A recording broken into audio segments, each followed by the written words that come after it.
I'd like to call the February 15th, 2024 school board meeting to order. Welcome all of you for coming. It's nice to see so many smiling faces. Also like to acknowledge one of our city councilmen who's in attendance, Mr. McLemore. Thank you for coming. Do we have a motion to come out of closed session? I move that the school board, having been in closed session pursuant to a proper motion, come out of the closed session. Do we have a second? Second. Any discussion? All in favor signify by saying aye. Aye. Opposed, no. That motion carries. Do we have a motion for certification? Whereas the Franklin City School Board has convened a closed meeting on this date pursuant to an affirmative recorded vote and in accordance with the provisions of the Virginia Freedom of Information Act, and whereas Section 2.2-3712D of the Code of Virginia requires a certification by the school board that such closed meeting was conducted in conformity with Virginia law, and now therefore be it resolved that the Franklin City School Board hereby certifies that to the best of each member's knowledge, 1, only public business matters lawfully exempted by Virginia law were discussed in the closed meeting to which this certification applies, and 2, only such public business matters as were identified in the motion convening the closed meeting were heard, discussed, or considered. Thank you, Ms. Constable. Do we have a second? I second. We have a second. Brittany, thank you. Any discussion? All in favor signify by saying aye. Aye. Opposed, no. That motion carries. Again, welcome. Would you stand for the pledge, please? I pledge allegiance to the flag of the United States of America and to the republic for which it stands, one nation, under God, indivisible, with liberty and justice for all. The elementary school kids over there. Thank you. Do we have any motions from closed session? Do we have a motion to dismiss the petition? I so move to dismiss the petition. Do we have a second? I second. Any discussion? All in favor signify by saying aye. Aye. Opposed, no. Any abstentions? Motion carries. Do we have a motion to approve our personnel agenda list item 19? I so move. Do we have a second? Second. Any discussion? All in favor of the motion signify by saying aye. Aye. Aye. Opposed, no. That motion carries. Do we have a motion to approve our agenda? I move to approve the agenda as presented. Do we have a second? Second. Any discussion? All in favor signify by saying aye. Aye. Opposed, no. That motion carries. Roll call. Ms. Davis, please. Ms. Council, Present. Ms. Parker, Present. Ms. Boone, Present. Mr. Holt, Present. Ms. Powell, Present. Ms. Johnson, Dr. Carter. Present. Thank you.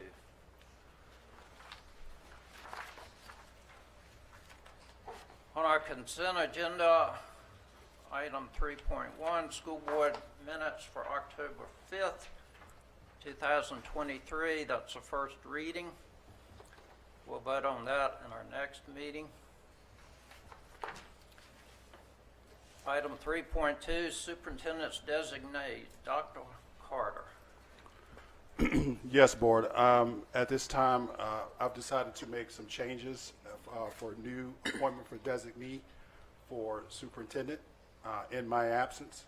And I've chosen primarily for Dr. Tanika Ricks to be in my place if I'm absent. And then my backup would be Dr. Clint Walters. And if neither one are available, then Ms. Crystal Tompkins would be my designee. So I'm asking the board to approve the change for superintendent designee. Do we have a motion to approve the change in the superintendent's designee? I so move. Do we have a second? Second. Any discussion? All in favor signify by saying aye. Aye. Opposed, no.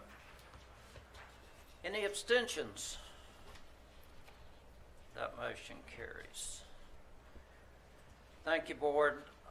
Superintendent's report, Dr. Carter. Ms. Morrison?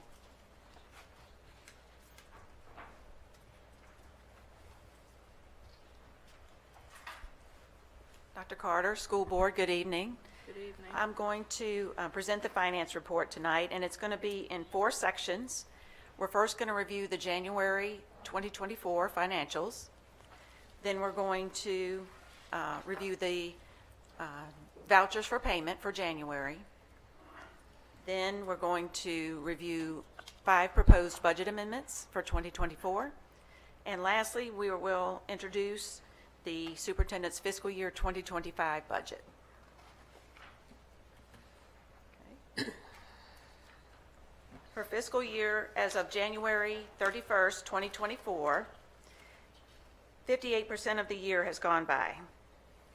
And you can see that the budget now includes the $308,000 carryover that we had for unspent purchase orders. So that brings us to a general fund budget of $16.2 million. And of course, our expenditures are budgeted also at $16.2 million. If you look at our actual, the revenues are a month behind on the local city appropriation because as of January 31st, we were behind in recording that allocation. On the expenditure side, we can see that transportation, ops and maintenance, and technology are a bit over the 58% mark at this point, but instruction and admin are under. So we do think that we're going to come in right at budget for expenditures.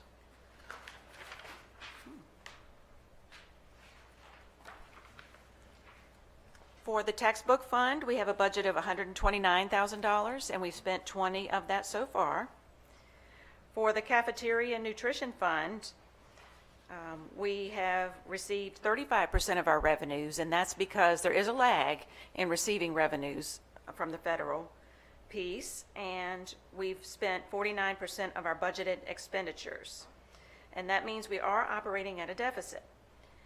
We did receive $48,000 in revenues on February the 1st, and so the remaining deficit, we do have a fund balance to cover. The Virginia Department of Education mandates that we only maintain approximately 3 months' worth of expenditures in the cafeteria fund. So when we were notified of that fact, those reductions had already been accomplished.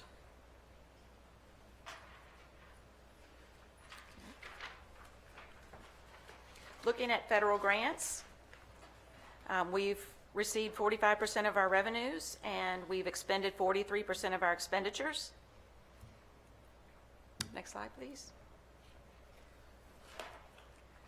And that brings our overall total to $28.9 million, of which 48% we have expended so far this year.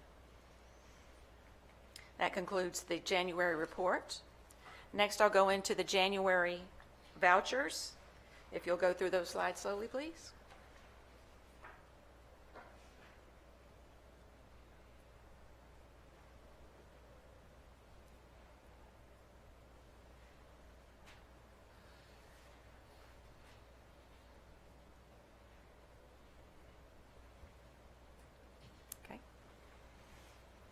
The next segment is going to be proposed budget amendments.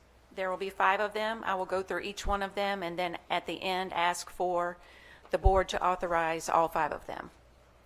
The first budget amendment is our Title III allocation, believe it or not, came in at $26.19 more than we anticipated.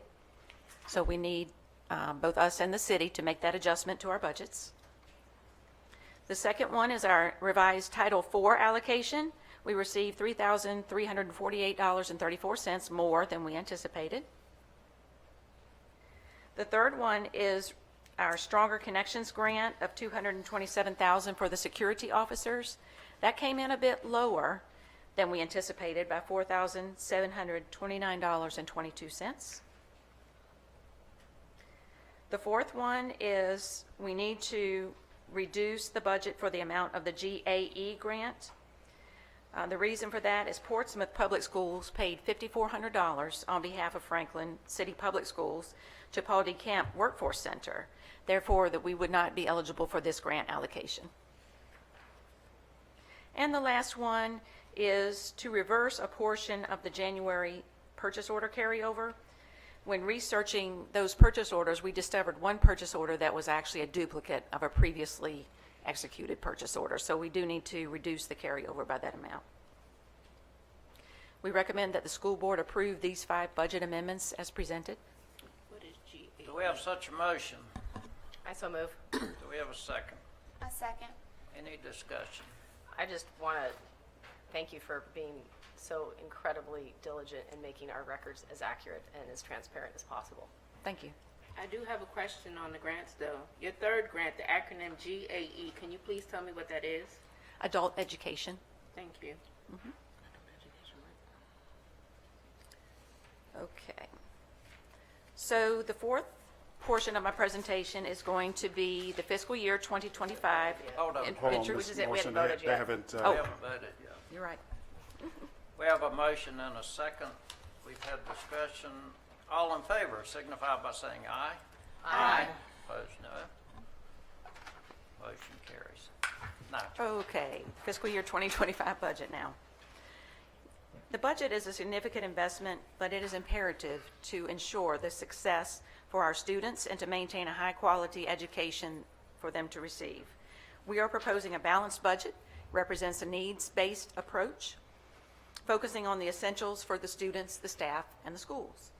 It is important to note that there are additional needs that our district will have that the current state funding levels will not support, but we will await the final state budget to determine whether or not those needs will be met. I include this slide to show that we have approached the budget process with the backdrop of our strategic plan and the underlying goals of student success.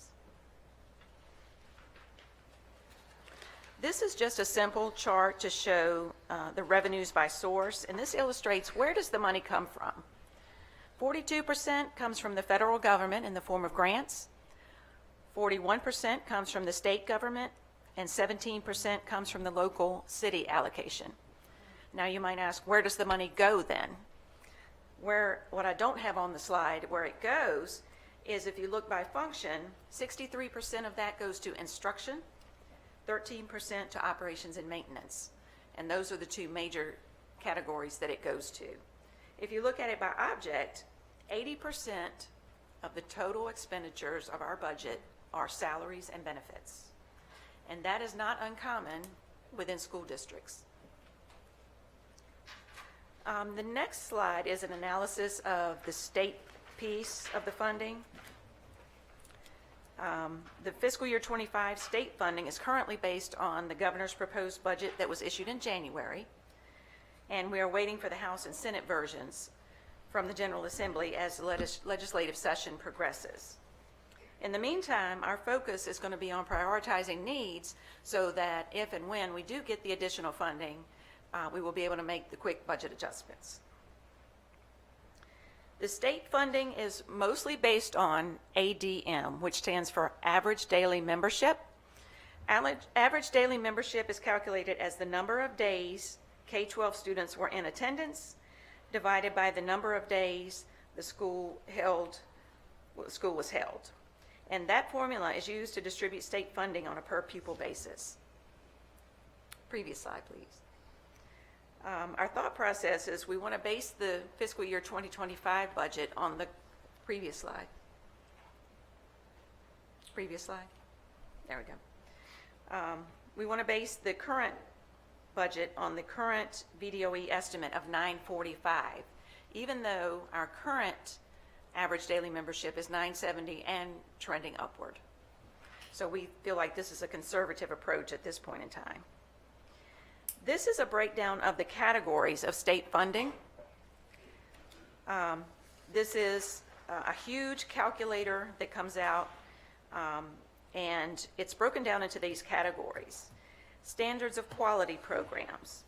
That would be vocational, gifted, special education, prevention, intervention, remediation, and English as a second language among a few of the categories that fall into that.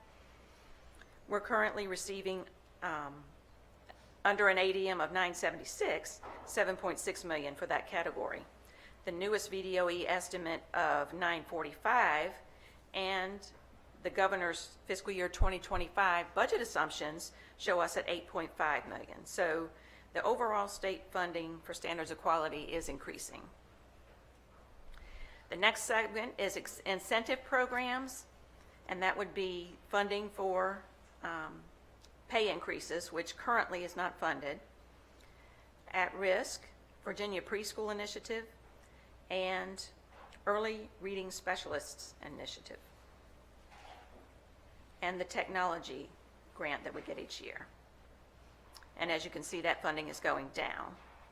Categorical programs is primarily school lunches, and lottery-funded programs would be early reading intervention, K-3 primary class size reduction, SOL algebra readiness, project graduation, and special education regional tuition, among a few. And that is also going down. So that leaves us currently receiving $11.3 million versus $11.4 million estimate for next year, even though we've used the conservative average daily membership. Once you deduct the school meals that are accounted for in the nutrition fund and the textbooks that are accounted for in the textbook fund, we come down to our current estimated fiscal year 2025 budget of $11,343,966, and that's directly from the state calculator tool. Next slide, please. These are some of the budget assumptions. They are subject to change. On the revenue side, we are budgeting the same city allocation as fiscal year 2024, adding $582,000 for emerging capital needs. As we've been discussing, the state funding is going to be based on the January state calculator using 945 as our average daily membership. And the federal budget, as you will see, will be estimated fiscal year 2025 new grant allocations. On the expenditure side, for salary and benefits, the governor's introduced budget includes funding for the state's share of a 1% bonus on December 1st of 2024, which does require a match. The cost of that to us will be $90,000, and we receive funding from the state for that for $59,000. We also have to consider the impact of our ESSER COVID funds expiring September 30th of 2024. We do have a number of employees in those ESSER funds currently that we will be moving over to the general fund for next year. And the remaining ESSER funds will be spent down using the funds for our capital needs. Next slide. I wanted to take a deeper dive into the general fund budget and show a historical trend. If we look at fiscal year 2023, we'll note that we had a city appropriation of $4.3 million, and the state funding was at $12 million. So our total budget was $17.3 million, and if you look at the actual, we came in at $16.5 million after audit adjustments were made. The fiscal year 2024 budget that we currently are under has 11.5 for state, the same 4.3 for local, and we've also added the $308,000 that we carried over from the purchase orders to bring us to $16.2 million for general fund. And if you notice our expenditures, we do budget to come in right at budget at the $16.2 million for expenditures this year.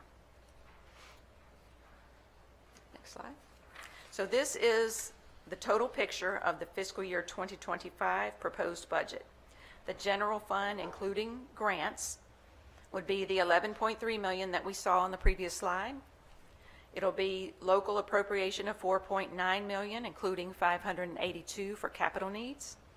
The federal funding of $1.9 million is the estimated fiscal year 2025 new grant funds, which would bring us to a total of $18.2 million. And this is the breakdown of how we propose to budget that $18.2 million in expenditures.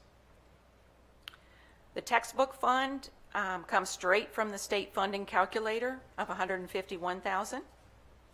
And in the nutrition fund, the state funding has decreased for that to $9,000, and the federal and local funding are based on estimates of meals served that came from the Nutrition Services Department, which is lower than what we have budgeted for this year. And so this is how we plan to budget the nutrition expenditures accordingly. The next steps of the budget timeline, we will have a public hearing this evening to accept stakeholder input. And this proposed budget is due to the City of Franklin by March 18th, 2024. And at this time, Franklin City Public Schools is scheduled to adopt the approved budget on May 16th, 2024. Are there any questions?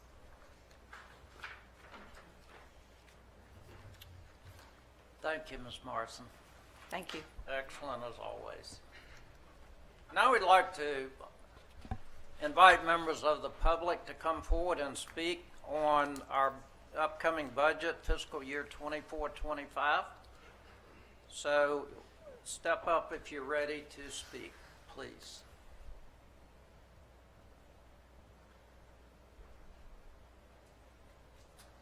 Would anyone like to speak on our budget for 24-25?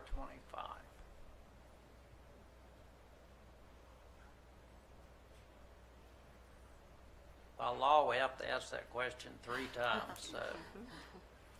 Would anyone like to speak on our budget for 24-25?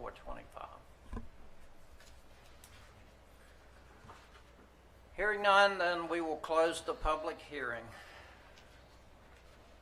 Dr. Carter, you're up next. All right, thank you.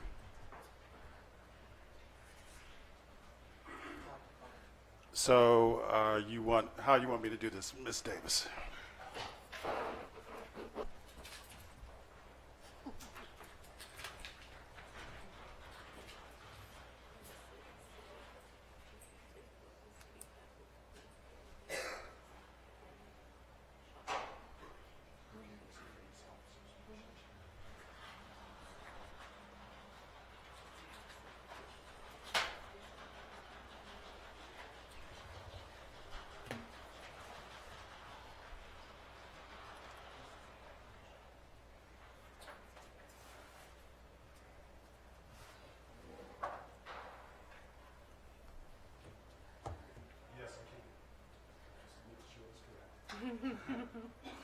All right. Can everyone hear me? I'm just putting on my cafeteria voice. For those of you who don't know it, this month is School Board Appreciation Month. And I'm going to read a proclamation by our governor. It's a certificate of recognition by virtue of the authority vested by the Constitution and the governor Commonwealth of Virginia that is hereby officially recognized School Board Appreciation Month. Whereas the school board members are elected to represent the interests of students, teachers, parents, and other stakeholders. And whereas school board members play a vital role in ensuring that students across the Commonwealth have access to a high-quality, rigorous education are best positioned to uphold the education excellence of Virginia schools. Whereas school boards are the governing bodies responsible for the oversight, success, and effectiveness of school systems across the Commonwealth. And whereas local school board members work with parents, business, education professionals, and community members to create a shared vision of success for students. And whereas these decisions affect the present and future lives of children and chart a path to prepare all students to be competitive in the local, state, national, and global 21st century knowledge economy. And whereas the School Board Appreciation Month acknowledges the contributions, dedication, and service of Virginia local school boards. Now, therefore, I, Glenn Youngkin, do hereby recognize February 2024 as School Board Appreciation Month in our Commonwealth of Virginia, and I call this observance to the attention of all of our citizens. Congratulations, school board members.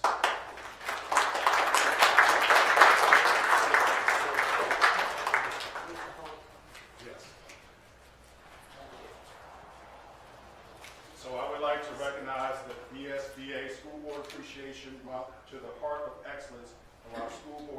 2024 to Mr. Robert Holt.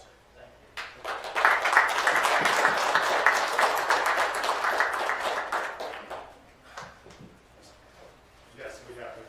She put it out there. So I would like to also, the VSBA School Board Appreciation to Miss LaShonda Parker.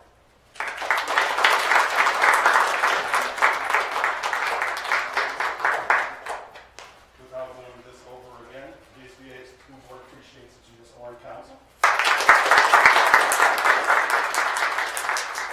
VSB School Board Appreciation of the Month to Miss Brittany High.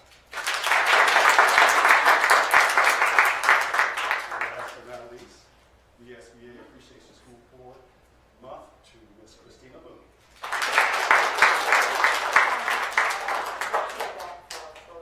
Mr. Wilker for back there.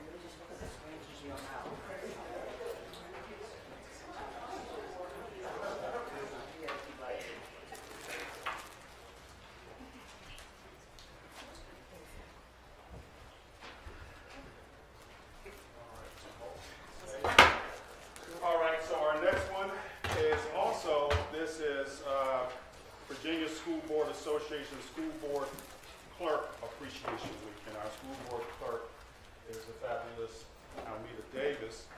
And whereas school board clerks in each locality throughout our great Commonwealth are appointed by law to fulfill their duties and responsibilities, and whereas school board clerks are responsible for keeping accurate records of the meetings and proceedings of the school board, a record of all receipts and disbursements, and a record of all official acts.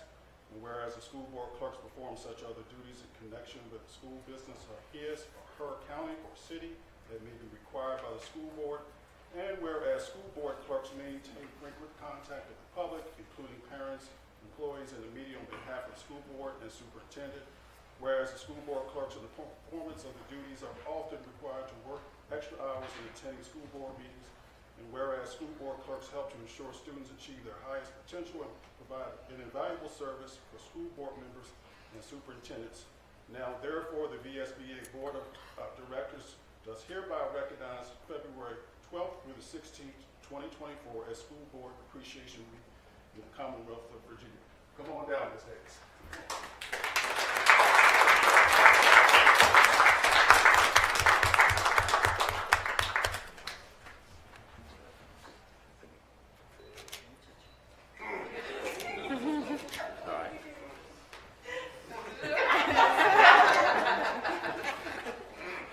I gotta tell y'all that she has about 10 bosses, and she works nights and weekends, and just about the time she gets her work done, we change it. So it takes a special person to do that job. Where am I? You're at the Education Foundation. Okay, hold on one second. Yes. We need Ms. Fair. Yes. There you go. Ms. Fair, Mr. Phelps, please come forward.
Good evening, everyone.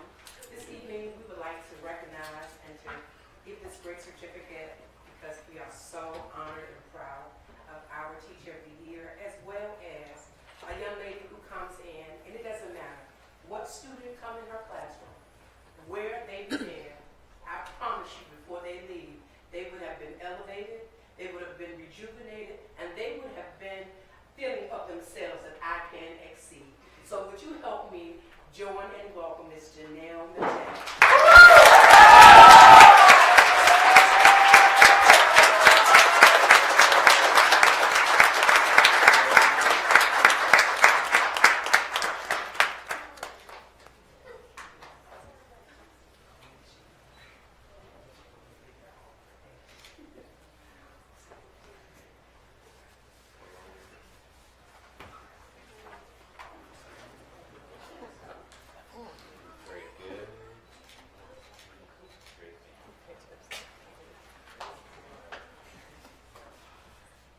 All right, I'm going to present for J.P. King, and this is for his sergeant at Wofford.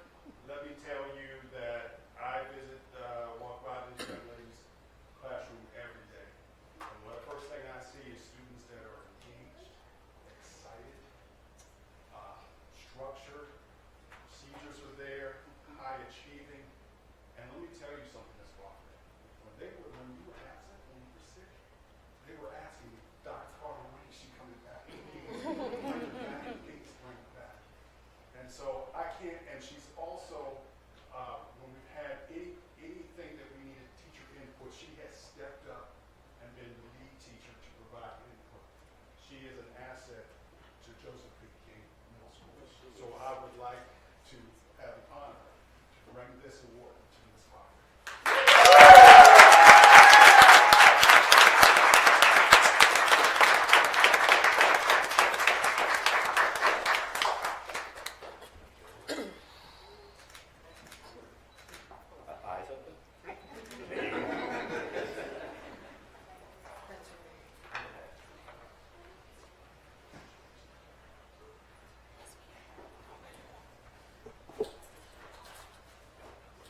All right, so Franklin High School's devoted teacher educational foundation award goes to the Queen of Third Hall, Ms. Diane Dovell. Let's clap it up for Ms. Dovell.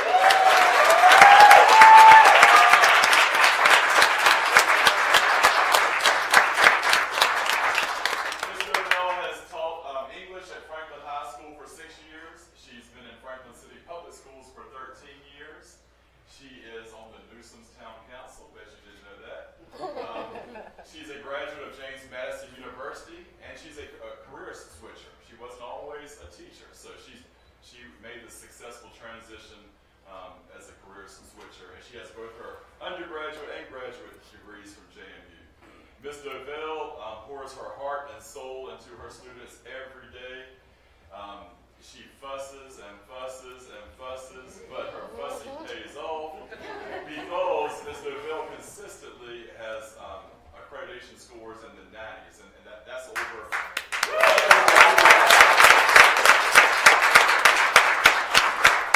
think Ms. Dovell sometimes is underappreciated because we just know she's going to get her results, and we don't mess with Ms. Dovell because we don't want Ms. Dovell to be fussing at us.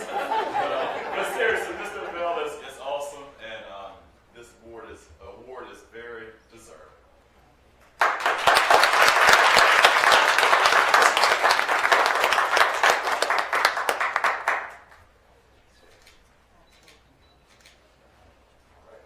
got you. Dr. Carter.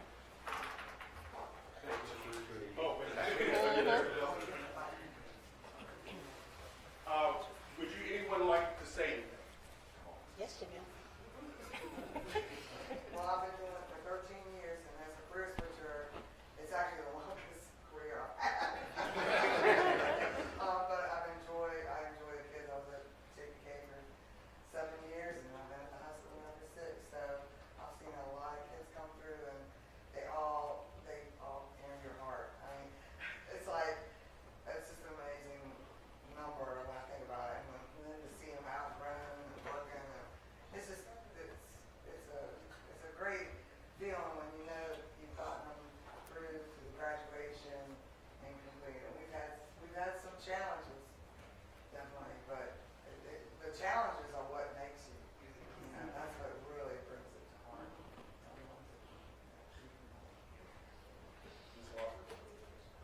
before we move on. To the back.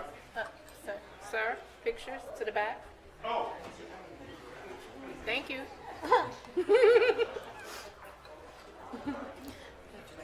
Say he's so bouncy.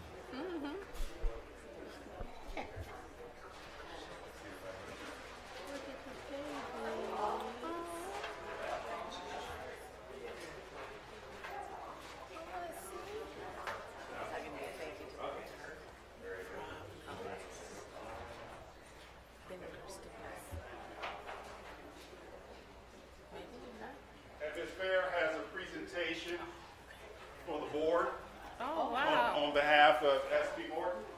Oh, wow. That is beautiful. Oh, wow. I gotta stand up so I can't see. Yes. Yeah, I can't see everything. I can't either. So let me stand up.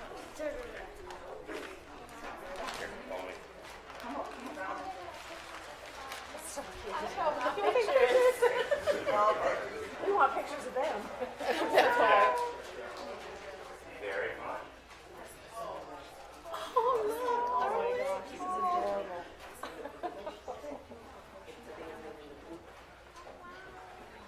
Give it to the young lady in the blue.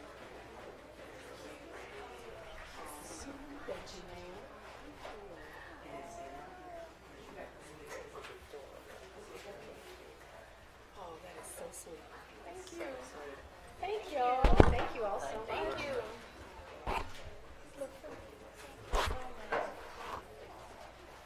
We at SP Morton just want you to know, hands down, we thank you, school board members, for making sure that we grow and that you are the best. And they're the best because that's who they know. That's who's making sure they get what they get. So, sir, could you please give your message? Read your message. Good evening. My name is Jax James.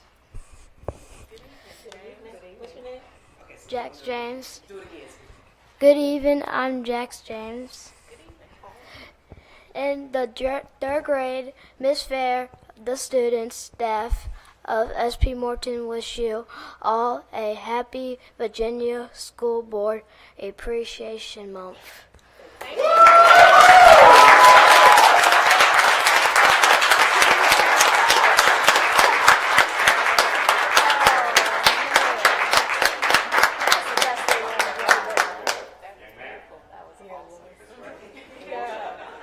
Very.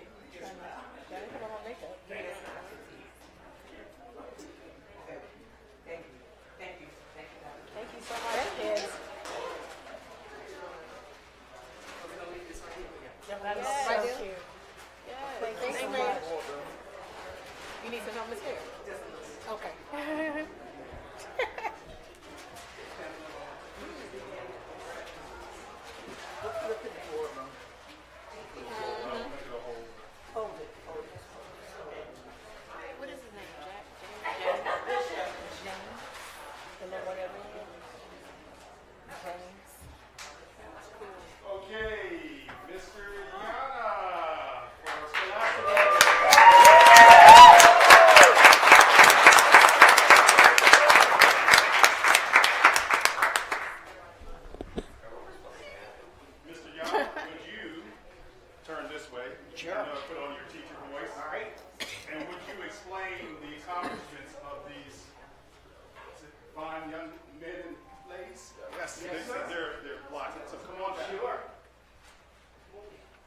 district?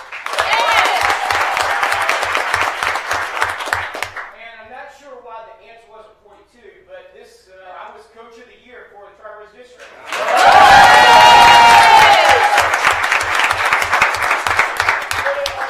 These men and women right beside me, they're going to have a bright future ahead of themselves. We're losing a lot of our team after this season. So we're going to be looking to rebuild as we move into 24-25.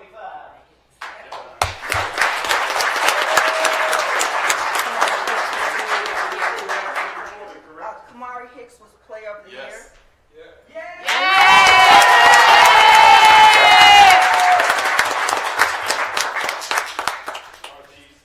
Okay, so Mr. Yana, Ms. Davis, can you tell me, make sure I don't mess up? All right. Yeah, well, self-explanatory. Mr. Yana. Yes, Mr. Hunter Patterson. Amen. Eli.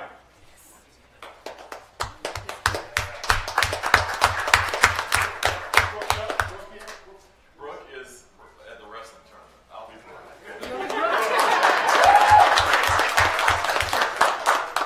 Alana, who? Not here? Okay. Yep. Kamara Hicks.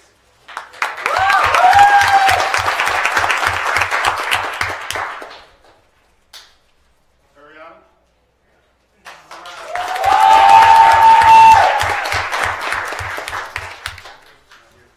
Not here. Fanon Hicks.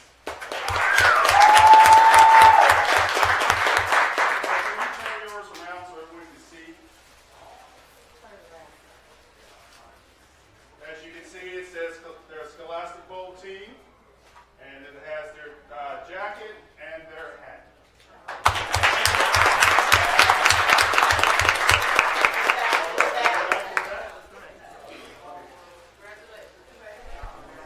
Congratulations to y'all.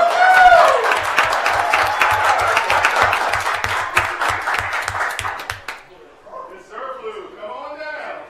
All right.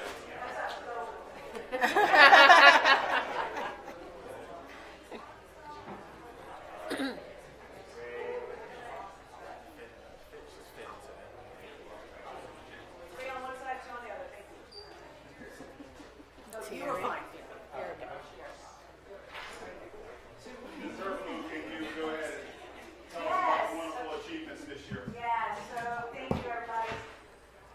Are we done? Are we done dancing? Okay. Yeah, we dance, we do all these things. Thank you so much for honoring this group. My name is Terry Zerflew. I'm lucky enough to be the Franklin High School theater coach. This is a very special group of kids. They're more than thespians.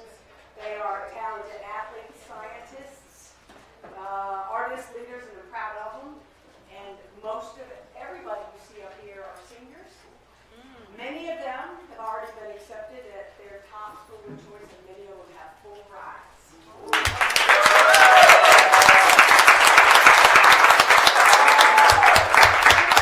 Tonight, these talented students all competed in our VHSL regional 1B theater competition. Competitive theater is a very strange creature. Several schools gather. We do different plays for 35 minutes with several judges who rank us on performance, ensemble work, working together, and director vision. We performed a show called Between Mars and Me by Rose Helsinger. It is a story of two siblings, Jamie and Roland, who are dealing with the losses of the 9/11 tragedy. Some of these kids did not know and not see. They knew about it, but we spent time prepping this show by actually spending time with footage, real footage about what that looked like in New York City. It deals with loving someone struggling with a mental illness and fearing that nothing you can do will save them. Rashawn Dahosky played Jamie, and Fino. Fino played Roland, and their performances were so strong that the people at the competition, the other teams, the coaches, and even some of the judges thought they really were siblings. So so that's pretty powerful. The rest of these wonderful, talented, and a couple who are not here today are part of our tech team with Marshall Phillips, running our lights. Summer Hill, who's not here, but she ran our sound, and Latyra, Dania, and Brooke all serving as rehearsal assistants. I am really proud to say this amazing group played first in the competition, taking the title of Region 1B champions. And when I say we won,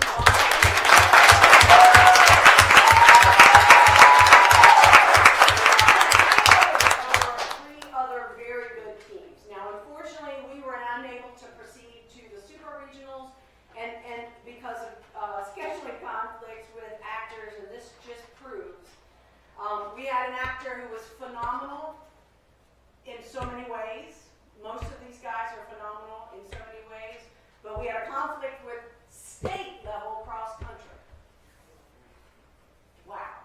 I mean, this just proves that these kids are not one-dimensional. I share them with most sports. I think I share all of them with Mr. Llanos and robotics, and it makes them all better people we can all be very proud of. Along with our regional championship, Rashonda Husky was awarded one of only 3 Outstanding Actor Awards, and this is the second year in a row she has taken one of those very coveted awards.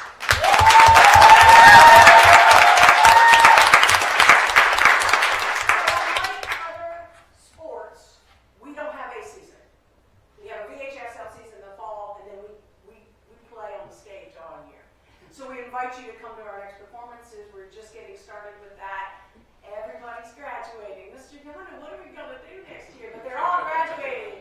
So we're looking to recruit a lot of young students to come join our boards and become enamored with theater and get the gifts that these guys have been getting for years performing with us. Please wish them luck. And Dr. Carter, school board, Mr. Phelps, for your forever support. Thank you for supporting these very, very deserving young people.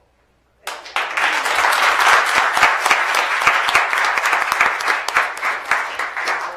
I also have something for the theater group, Fantastic. and they are folks. Oh, wow. Nice. Monogram. So, Ms. Irvin, could you help me pass these out? I sure will.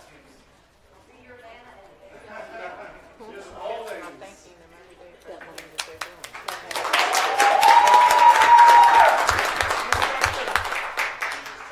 They're calling me assistant sizing because some of them ask for large. Small because they get lady size.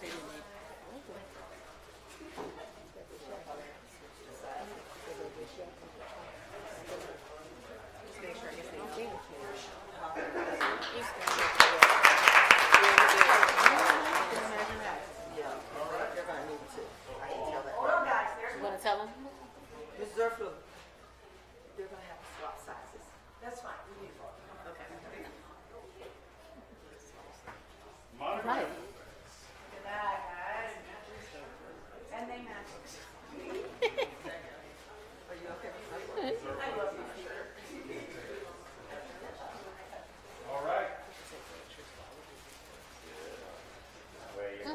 Everybody look at the towel, please.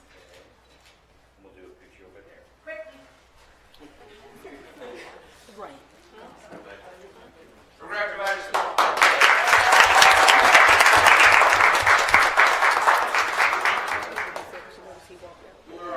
Is that everybody?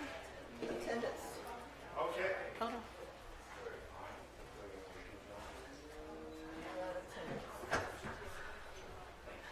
Okay, we are now have our attendance report by Ms. Phillips and Ms. Sarah.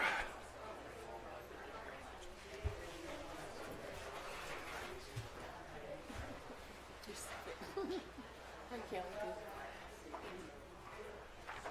Back to the first slide. Ms. Davis, slide one. Good evening, everyone. Hello. Hold on, girl.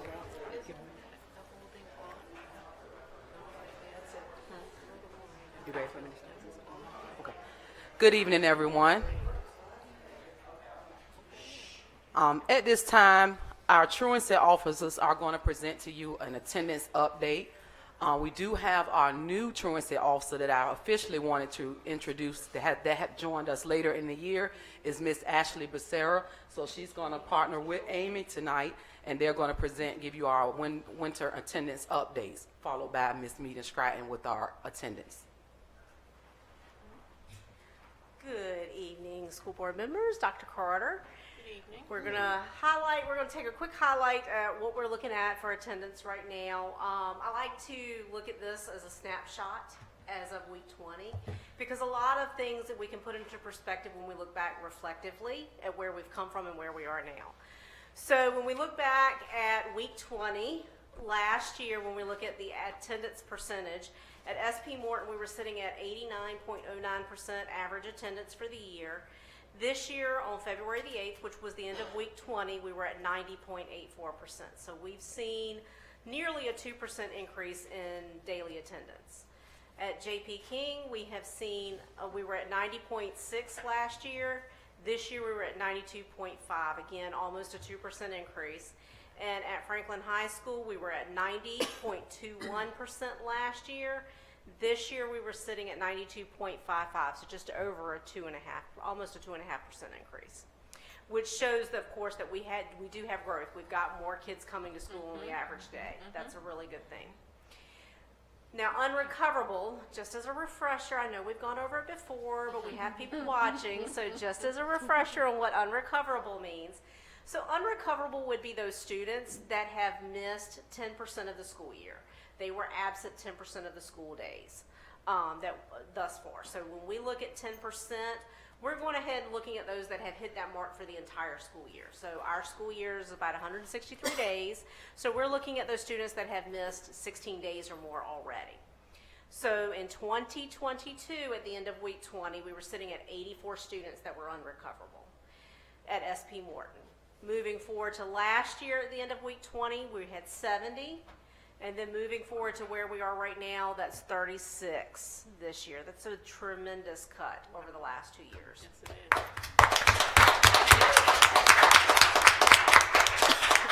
At Joseph P. King, we were sitting at 17 back in 2022. When we moved forward to last year, 2023, we were at 18. And then this year, we were at 9.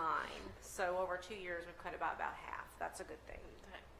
And at Franklin High School, in 2022, we were looking at 84, and I know it's like, wait a minute, that's the same thing as SP Morton. I double-checked that. That was accurate. They were sitting at the same. In 23, we were sitting at 45, and year-to-date, as of week 20, we are sitting at 33 unrecoverable at Franklin High School. Again, a tremendous cut at that school as well. And those numbers can also be seen carrying over into our truancy numbers, which truancy looks at those unexcused or unverified absences. Those numbers have come down as well. So that we are seeing more kids showing up in school on the average day, which is a really good thing. All right, Ms. Davis, next slide. So what are some of the strategies, and this is kind of a refresh on some of the things that we've talked about before as well. What are some of the strategies that we've put in place this year to help incentivize kids to be in school, to help work those cases when kids aren't in school? As you see, 2 full-time truancy officers, myself and Ms. Becerra. Each school has an attendance team that meets bi-weekly. So it's a separate team for each of the 3 schools. Teachers are tasked with creating instruction and learning environments that make students want to come to school. We are also have collaborative efforts with Department of Social Services and the court system as well regarding truant students. One of the things that we are now seeing the judges are backing us on when we go to court for truancy cases, we are requesting that the student attend Enrichment Fridays, because obviously if the students are missing school, they're missing instruction. And how else are they going to make up that instruction? Enrichment Friday and after school tutoring. And the judges have, with the last few cases that we've put forward, they have required that they do attend the Enrichment Fridays or the SOL Academies. So hopefully that will also carry over into our students' academic performance as well. Processes and procedures have been and are still being put in place to increase consistency and efficiency in our attendance systems. Next, Ms. Davis. So, our truancy officers and our family engagement specialist, we work together to engage with families. We both take a holistic approach when we're talking with our parents. We're not just looking at attendance. We want the parents to see how the attendance also impacts the grades. We're diving down and looking at that. And a lot of times, I think Ms. Becerra will agree with me, when we have those conversations with the parents and show them and they see it, they understand why it's so important for them to do things like attend Enrichment Fridays. I think just in the last 2 days, I've had like 8 parents sign their kids up for Enrichment Fridays across all 3 schools. Yeah, so it's really Phenomenal increase at JPK as well. Thank you. Increased of home visits and attendance plans, of course. We're taking the approach this year that once the plan goes in place, we're keeping that plan in place. We're not just because we see that corrective action and the attendance is cleared up, we're not removing that plan because we still want to monitor you. We want to make sure moving forward that you are staying on task and that you're still showing up for school. Not that you think, okay, now they're off my back, and we see that cycle start all over again. We want to keep them on the right path so that we're not seeing any future attendance issues as well. Family notifications. Miss Becerra especially is really good about going and knocking on a door, and she will step right up and say, okay, here you go. I need this note. Yeah, I've told one student, if you don't bring your notes in, I know where you live. I will walk to your house. I'll show up every day. And I have the same. The kids are like, well, how do you know where I live? We know things. We know people and we know things. Flexible instructional hours and meaningful instruction. So these are terms you may have heard but may not know what they are. So the state has recognized that, yes, there are now, and this is something that even as a parent I have struggled with, kids are going to be sick. I say all the time, and I tell parents, if there's one thing kids love to share more than anything else, it is germs. It doesn't matter. They're going to be sick. And especially in those first few years of school, they're sicker in those first few years of school than they are any time else during their school career, in most cases. So the state has recognized that there are times when kids are going to be out for really valid reasons. What if there's a death in the family? You know, if grandma unfortunately passes away, or we do unfortunately have some kids that have lost parents. What if I have the flu? We all know if we get the flu, we're going to be out for a week. So what about those times? So in those instances, if a student is out and we have a whole process in place and we have actually guidelines for it, if they're out, parent notifies us. We get the proper documentation as to why they're out. They pick up their schoolwork and they're attempting, keyword, they're attempting their work while they're out, because let's face it, if it's new content, they may not be able to do all of that at home. So if they're attempting their work and they bring it back in, that can be counted as meaningful instruction, and they're not dinged for that absence. Flexible instructional hours. This is something we just 2 weeks ago got clarification on from the state. So with instruction outside of the normal school day. So when I say instruction outside of the normal school day, think our Enrichment Fridays and after school tutoring. So that Enrichment Friday, that after school tutoring, it's taught by a licensed teacher. Students can actually get absentee recovery for those up to a certain number of days within the academic year. You're not going to see it in our numbers because we don't take it off. The state takes it off. We actually have to report those hours that they've attended, and the state has a formula that they go through and they formulate and calculate how many days have they recovered. and that goes into our final numbers. So that's what flexible instruction and meaningful instruction are. So we're looking at those two things. Those actually help bring that chronic absentee number down, which is really, really good. I'm glad that the state has finally recognized that, because all of us mamas, and I know several of you up there on the board are mamas and daddies, know, you know, if my kid has strep, my kid has the flu, my kid has pink eye, my kid has COVID, my kid has a urinary tract infection. You know, those are things you're going to keep them home for, and those days can add up very quickly. Yeah. So, and when we're looking at only 16 days of school, we say, oh my gosh, 16 days. They mean 16 days, which is 3 weeks, close to 4, but still, 16 days is not a lot.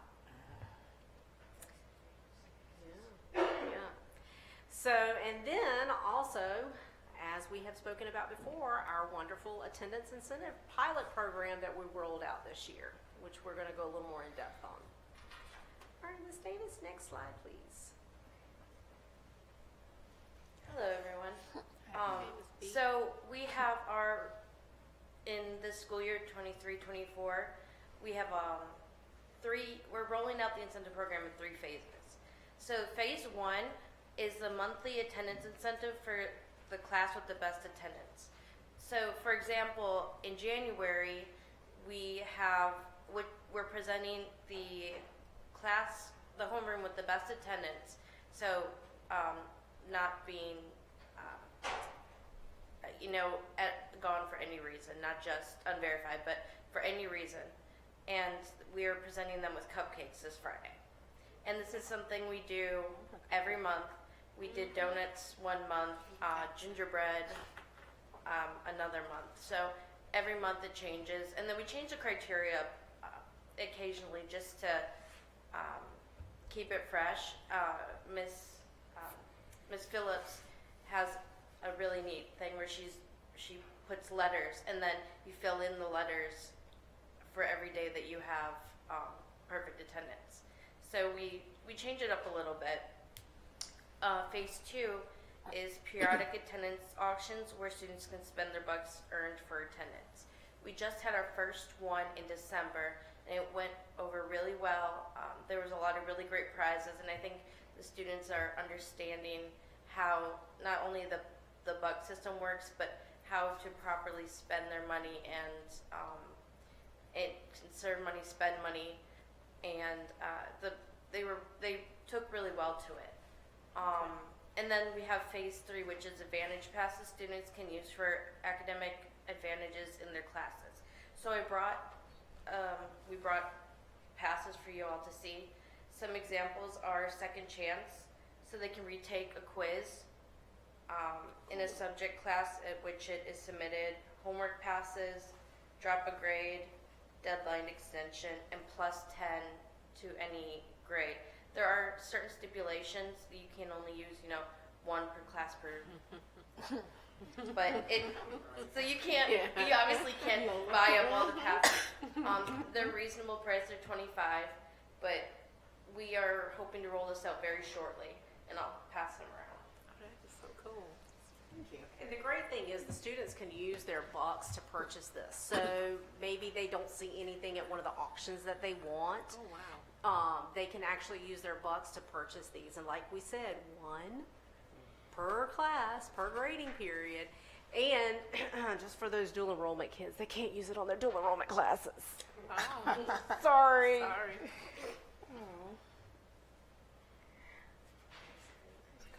That is cool. And here are a few pictures of some of our past incentives.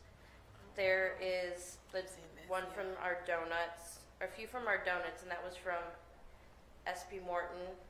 And I see a few from the high school as well.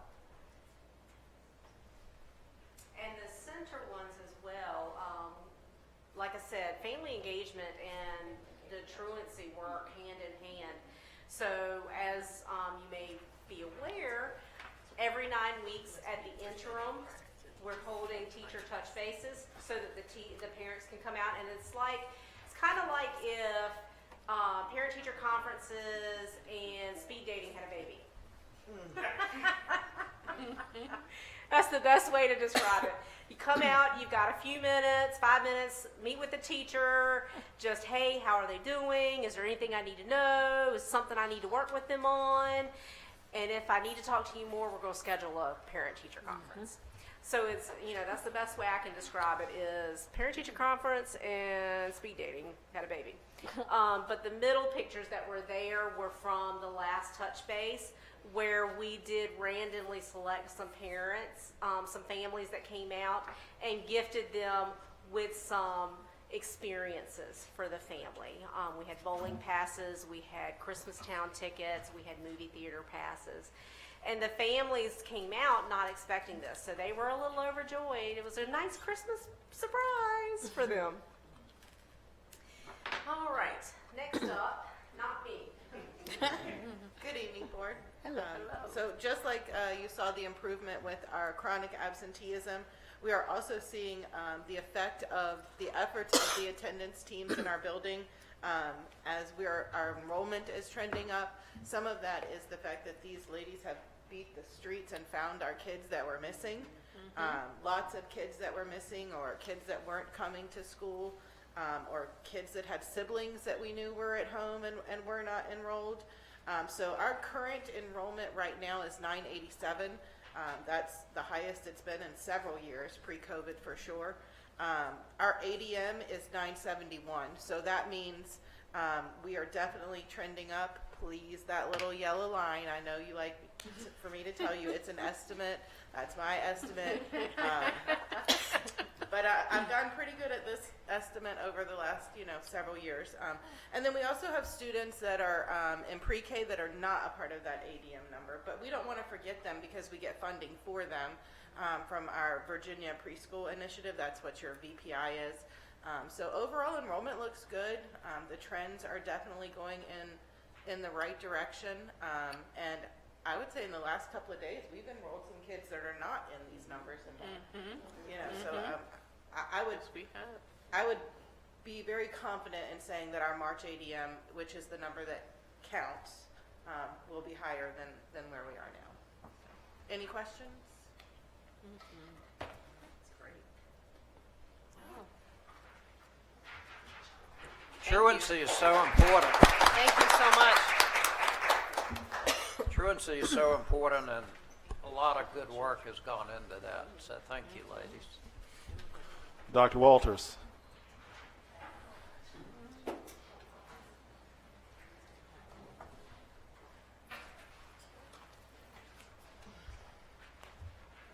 Good evening, Board. Good evening.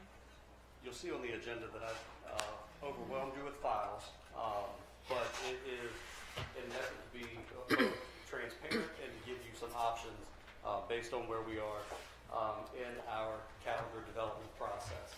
My friendly reminder is these are the parameters that we're working with. Elementary and middle school students, and despite where they may end up, Virginia identifies grades 6 through 8 as middle school. Elementary and middle require 990 hours, and high schools require 140 seat hours per course in order to earn that verified credit. So the first thing that we did with the help of one of our math teachers. Oh, you don't want me to advance, Ms. Davis? No. One of the things that we did with the help of one of our math teachers, Ms. Edwards at the high school, she created a Google sheet with formulas that help to show where we get the numbers that we're talking about. So if you'll look on the left-hand side, this is a snapshot of our current calendar showing the number of full days, half days, and staff days. And you'll see at the bottom that we are at 140 hours per class right on the dot. So when we have inclement weather, if we need to adjust our schedule, we have to come up with a way to make up that time. So really one of the things that we were considering is how can we adjust our calendar or our day to support that at the high school. And so what was originally presented to you about a month ago converted all half-day Fridays to full-day Fridays. And you see that that gets us to 163 total days and 149 hours per class per semester. So that provided some bank time. As I shared with you at the last meeting, our next step was to survey our parents, our employees, and our community members.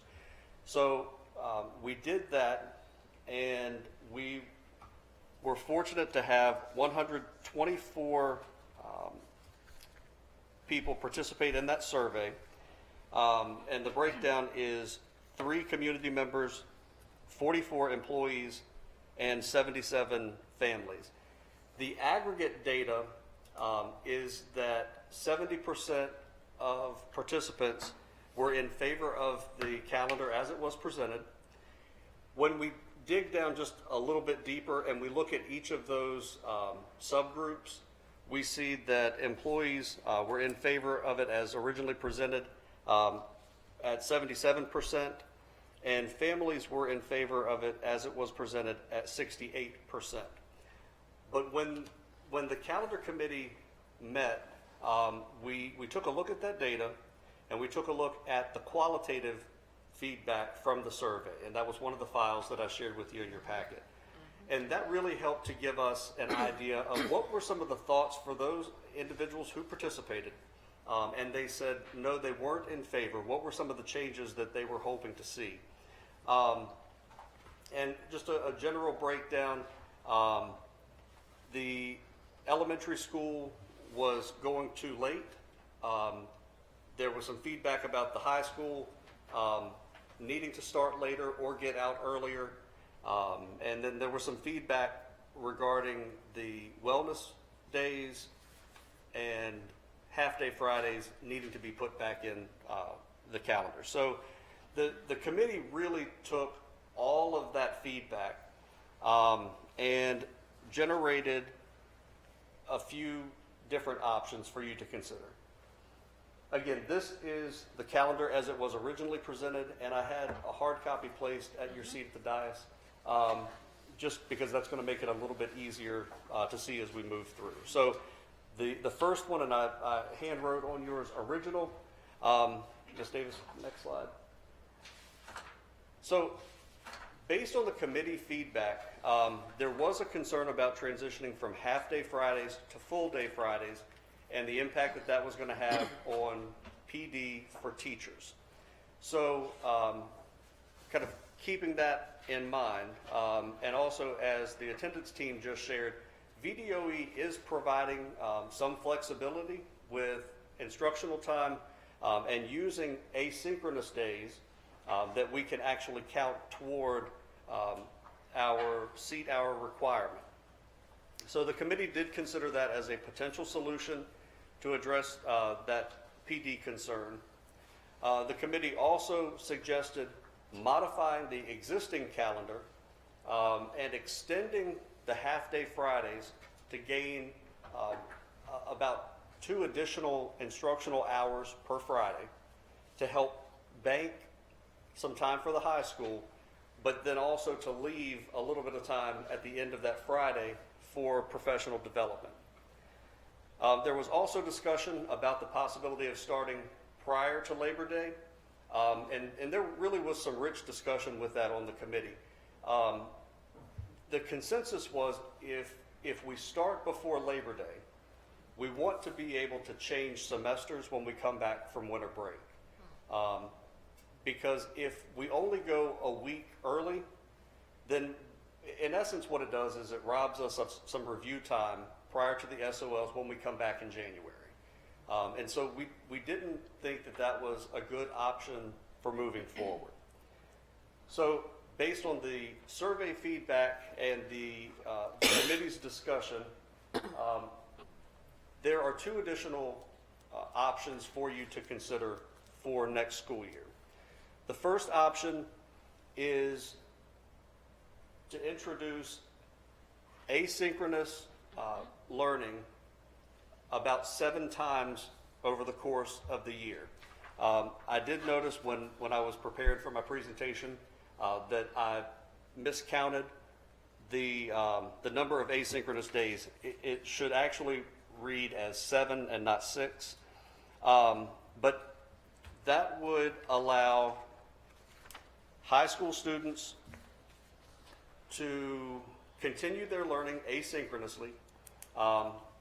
It would be my recommendation that there is no asynchronous day for elementary students. They would not need to do any work. On those Fridays, we still have 30 hours of banked time at the elementary school. And we know that our youngest learners were most impacted with remote learning.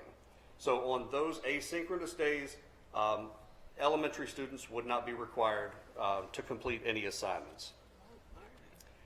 That still leaves us with 163 instructional days, and still leaves us with 149 hours per class at the high school.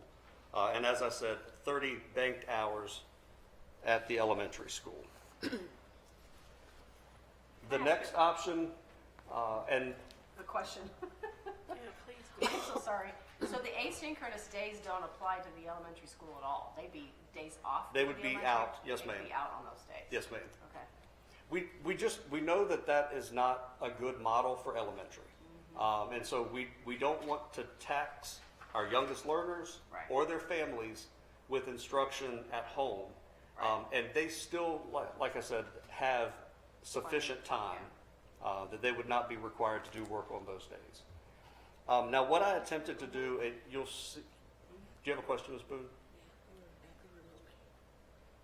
I'm sorry, say that again? I didn't hear what you They have been impacted remotely. They found that that was a bad thing. About for the younger learners. No, Ms. Poppy clarified it. Thank you. Yes, ma'am. I tried to make the connection by colors. You'll see on the bottom of your asynchronous calendar that it's marked in purple, and that matches up with the table that I have in the presentation, just to help connect which calendar is which.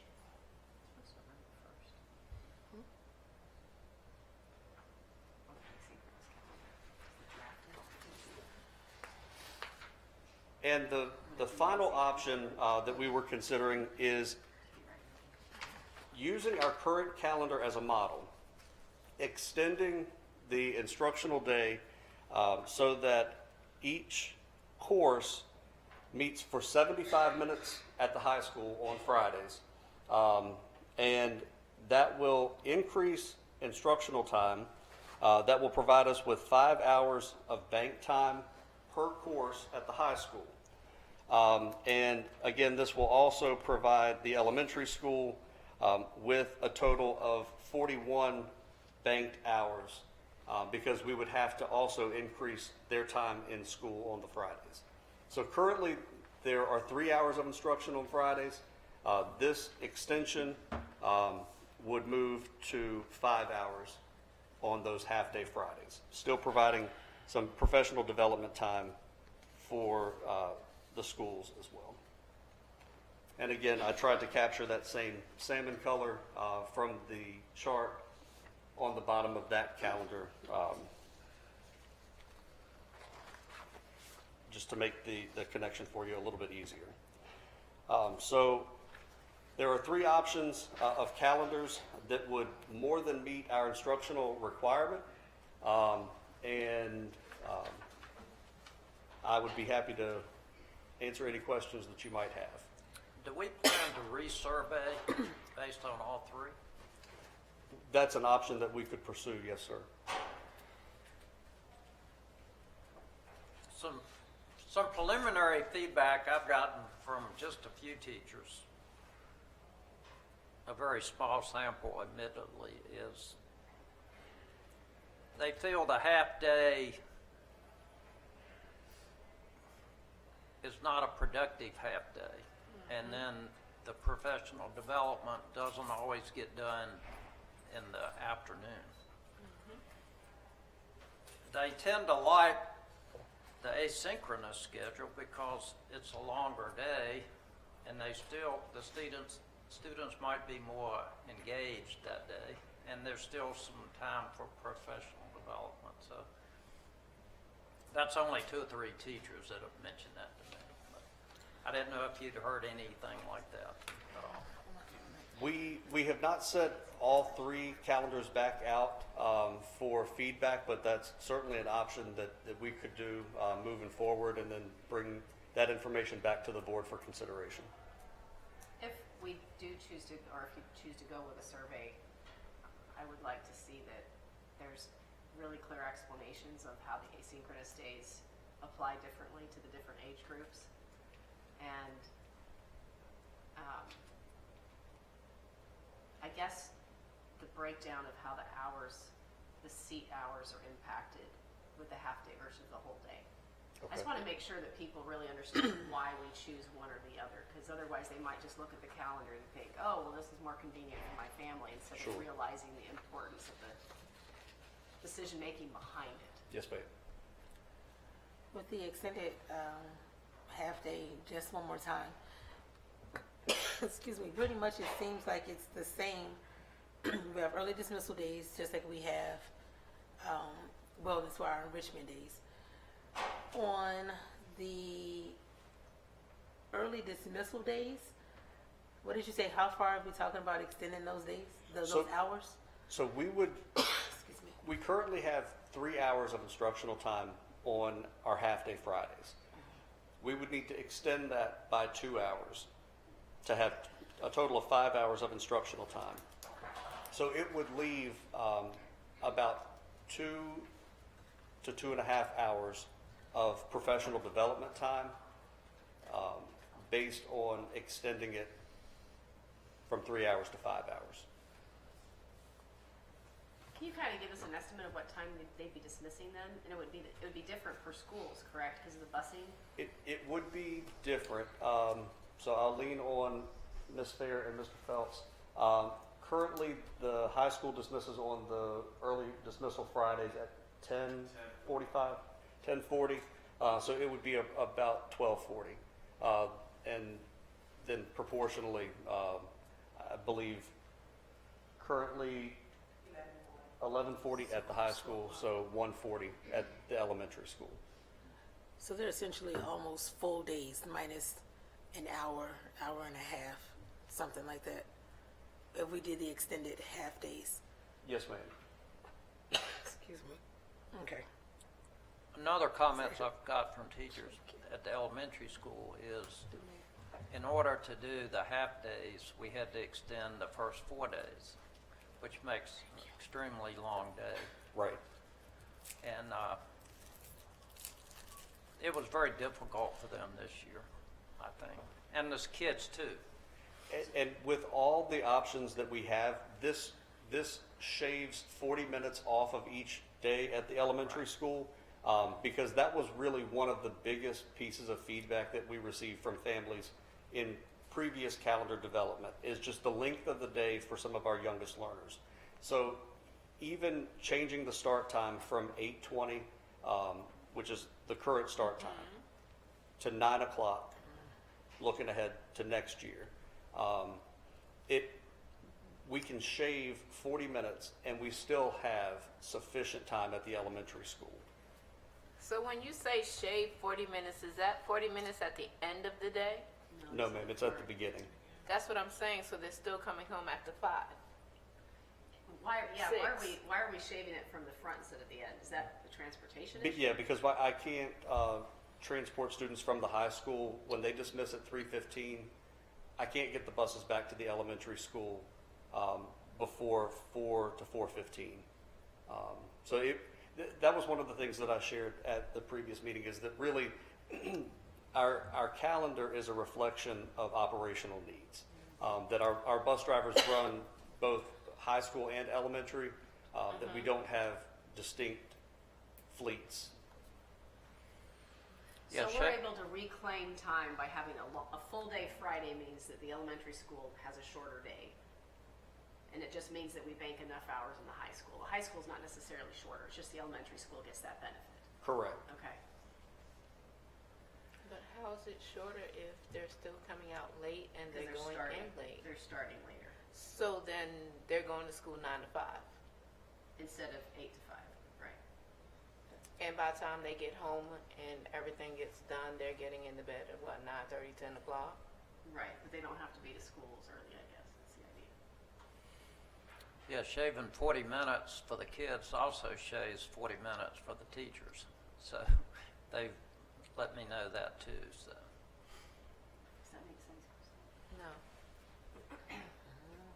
They just get more time in the morning, so they can sleep in, later. I mean, for daycare issues too, we still have to provide daycare in the morning for parents that work, correct? So that doesn't change. That's actually been fixed with the program that they now have at SP Morton in the morning. So that will still be important to have because, they'll start school 40 minutes later. Yes. I appreciate you giving us some options, Dr. Walters. So there really is no way for the transportation to switch where the kids could get home earlier, like we couldn't flip. In fact, I'll be honest. I looked at the time because I considered the half-day Friday option. I considered the high school route, bringing students in, then the elementary route, bringing students in, and then dismissing elementary first, and then dismissing high school. And again, I can't make the time work because then that would shorten the elementary day to the point that we're not at that 9:90. So then we would have to consider. I didn't want there to be different start times, depending on whether it's Monday, Tuesday, Wednesday, Thursday, or Friday. I think one of the things that we talked about as a committee is the importance of consistency for families to be able to plan. And so I couldn't get that math to work. Yeah, we've tended to want the high school kids at home before the little kids get home. Yes. So we're still doing that. Correct. What time does high school get out of school again? And we're down by 3 buses, is what you said. 3:15. They get out at 3. They get out at 3:15. Any other questions for Dr. Walters? Thank you. Thank you, Clint. Thank you.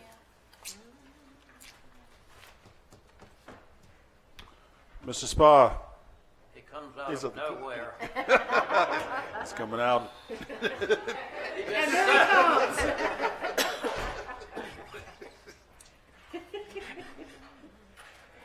He's been waiting all day just to come out, right? Yeah. Good evening, board. Just some brief background. We get federal E-rate funding for a variety of network-related things. They pay part of our internet service bill, as well as every couple of years we get what they call Category 2 E-rate funding, which pays for network equipment and infrastructure needs within buildings. And we have at this juncture about $175,000 worth of E-rate Category 2 money that we need to spend. And again, this is for our network infrastructure needs. And the exact amount depends on enrollment and our free or reduced lunch / CEP status at time of use. I just threw that in there just as a, why I don't have an exact dollar amount there, but it's about $175,000. Okay, so as part of the E-rate process, you have to put out bids to get RFPs for the equipment you want to use. And we did so. We followed the procedure with our E-rate consultant, did that. And we had vendor walkthroughs and solicited proposals for a full refresh of our network equipment at all 3 buildings. Now, this includes network switches, which is what computers and devices plug into, and the wireless access points. And the access points are in every room. That's what our laptops and Chromebooks and stuff connects to. We did receive 4 responses from this process, though unfortunately they were all considerably more than the available E-rate money. So next slide, please. So we met as a team, a leadership team got together and looked at our options and decided that our best approach is, rather than piecemeal this, try to put together sub-projects based on this, and we would want to go ahead and get it all done. We do that because it's easier to support, it's easier to implement, and everything's lined up time-wise. Our current equipment is a little over 10 years old now. It's approaching end of life. When I have to replace some of these network switches, I do have to get parts on eBay at this point. So it is a sort of a critical need. The lowest bidder was Converge Networks. They did meet all of the requirements of the RFP, and they came in at $450,895. Again, we will partially pay with that with the E-rate funds we have available, but the remainder we met as a team and figured out where we could pull that from. Therefore, we're seeking the approval to proceed with issuing the PO to Converge Networks for this equipment, and then the installation would take place over the summer. Any questions I can answer? Do we have a motion to approve Mr. Spa's request? I so move. Do we have a second? I Any second. discussion? All in favor signify by saying aye. Aye. Opposed, no. No, I got a question. Okay. I got a question. Do you have a question? I do. I'm trying to get my life together over here looking at these numbers. Currently, the city has taken money from us, and it's $583,000. I'm not sure of the correct amount. Do we even have enough money to bring this forth right now, or can we table it for the second and just put this as a first read? Because we do have the HVAC and everything else in the schools that have a priority. And I understand the security and everything in the school is also a priority. There is an option that we can look at and doing it in phases Okay. instead of the total amount. And so, Mr. Spa, will you talk about that option? At this juncture with the E-rate timeline, what we would have to do probably, and we can do this, it wouldn't be terrible, is probably wait until the next E-rate cycle, because at this point, we're at the point in E-rate cycles where we've got to sort of make a decision or carry that money over to next year and apply again with a different proposal. So if we wanted to do it that route, what we would do is continue maintaining with the infrastructure as is now for another year, and then put together a smaller subset of the proposal, which would be maybe just to the main parts of a building rather than your modular units, things like that.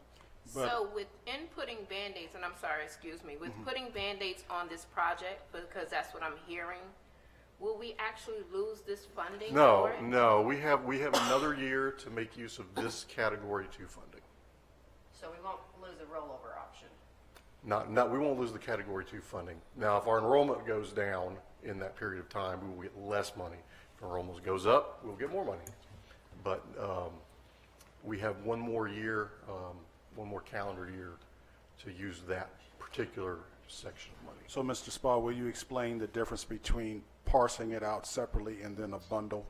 Well, there's a couple things there. The support requirements, then you must maintain your new stuff that you're getting as well as the old stuff that's still in play. So that's multiple vendors involved. Again, the old stuff, hard to get parts for. Vendors, when you're doing a smaller project, prices are going to be a little higher because the quantities of scale. So there's a few things there in that regard. I'm not sure who made the motion, but that person could withdraw that motion and we could table this for 2 weeks and look at some funding options. If someone feels like. I think I seconded it. Did you make it? I made the motion. Would you be willing to withdraw it?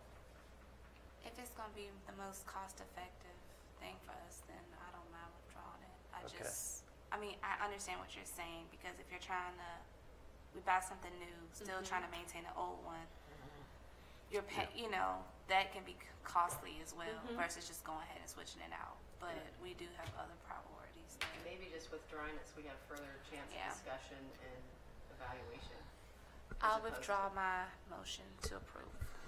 And I'll withdraw my second. Okay. If we can, so may I make a new motion to consider this for next week meetings? In 2 weeks to February 29th. February 29th. Do we have that motion? I move to table the purchase order until February 29th. A second. Okay, we have a first and second. Any discussion? All in favor signify by saying aye. I was going to have a discussion real quick. Just that I would like input from Dr. Carter. I would like input for understanding the preference of, because your recommendation sounded like It we makes sense. save money if we do it as a bundle. Exactly. We do. So I would like a little bit more understanding and. Sure, it's cheaper now. If you do it as a bundle, you will pay more later. I don't know if we can wait 2 weeks, Mr. Spa. What is 2 weeks going to affect us? I don't believe we've got a problem with that. You know, We do not, or we do? No, I think we're fine. We do not, so we can take it as is, but I do recommend that if we do say yes, take it as a bundle, because we will save money in the long run. And is your perspective that this is something that we need to Yes, it's get vital. done Yeah. and not wait because of other things? Yeah, we need to get it done because we need to keep up with the technology. Yeah. Well, should we go back to our original motion then? I mean, because Christine was concerned earlier. Or do we I'm still- concerned because we have 60-year-old schools and we're getting everything new in it and things are still falling apart inside of the schools. So that's just my personal opinion. And I just wanted clarification on it. This is just one of the many things of an aging building that we've got to. And I understand that because we've had issues in the high school where there aren't cameras and everything else, and I would enjoy having cameras in all the classes, the hallways and everything else, because it's security for our children. And that's my main concern is our children. So I do understand that with the bundle coming, it's easier just getting it all at once instead of band-aiding the issues or buying them on eBay. We're shipping doubles and triples. I get it and I understand it. Even if I say no, there's still 3 votes. First, second. If you just want to just see who knows, in 2 weeks our fortunes could change. So what's your recommendation, Dr. Carter? My recommendation is if you have angst, go ahead and table it for 2 weeks. But and then see if our fortunes change, and then we'll come back and revisit. But I would say all or nothing. Please approve all of it or none of it. Yeah. But we do have the 2 weeks. Yes, he's saying 2 weeks does not affect the outcome of this price. Okay. Mr. Josh, we'll see you on the 29th. Thank you. All right, thank you. I think the real issue is just making sure where the money's coming from. Yes. Yes. So do we need to actually vote on it now? Because I kind of jumped in with that discussion. So Well, we have can to make it official. So we have a first, you have a second. So this is to table it. Oh, to table it, yes. Yeah. Any discussion? That is done. All right. All in favor signify by saying aye. Aye. Opposed, no. Okay, thank you. Good point. Thank you.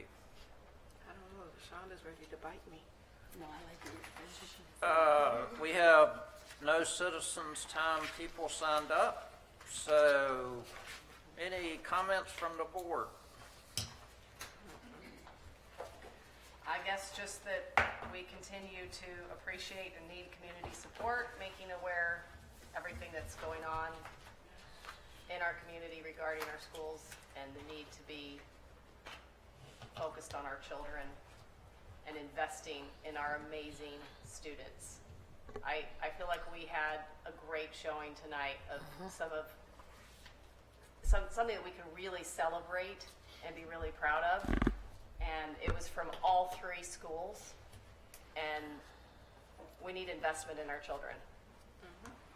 And that message needs to be made really loud and really clear. We're proud of the students. That's what she's saying. We're proud of every single last one of those little babies did the little banner. It made me happy. The Scholastic team, just everything. And I don't know if they actually hear it enough outside of what the teachers and the administrators say. So for the people that sit and make policies and do things for them, that they don't know who we are when we walk into a building and they walk past us at Walmart. We do they are very, very special. And I don't care what state the city's in. I don't care what Franklin was and what it currently is. These are still kids who have a bright future, as long as somebody shows them that they care about them and that they matter. That's the only thing that matters. Everything else is pretty much irrelevant. They need to know that they are loved, they are encouraged, and that they can be whatever it is that they set their minds to do. And the adults need to get on board with making sure that they understand that, and we push them to that. Well, and I And I hope love the my community can see that we are a united board. We respect each other. We acknowledge talents and the perspectives that each one of us brings to the table. And behind closed doors and in the public, it's the same. Like, I hope it's obvious that we get along and that we really respect one another. And we respect Dr. Carter, and we're all trying to work together for the benefit of our students. And we need the community behind us. Yes. And we need the community making very clear that the board believes in our kids 100%. We believe in our teachers. And we need our community shouting this with us. And we need to have investments in our children.